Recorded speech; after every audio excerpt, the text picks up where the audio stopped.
Hi everyone, welcome back to our channel. This is me Kate here and I'm back with new tutorial video, and in today's video we will be learning how to log into AOD or Attendance on Demand employee account. So without any further ado, let's get into the video. AOD or Attendance on Demand is a cloud-based solution that fully automates employee time and labor tracking and scheduling. Now, in order to log into your account, on your desktop, open up any web browser that you're comfortable with, and on the search URL, type in AOD employee login. Then press enter on your keyboard. Now click on this very first link that says Attendance on Demand or www.attendanceondemand.com.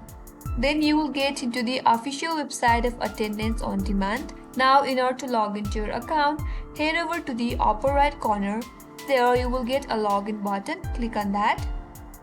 Now you will get a sign in box. There, under this username text field, you have to enter your valid username, and under that enter your password.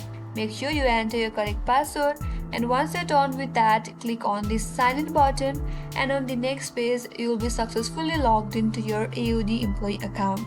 And that's how you can log into AOD employee account. If this video was helpful, do not forget to subscribe, like, comment and hit the bell icon so that you will get notified the next time we upload more tutorials. Thanks for watching till the end. I will see you on next video.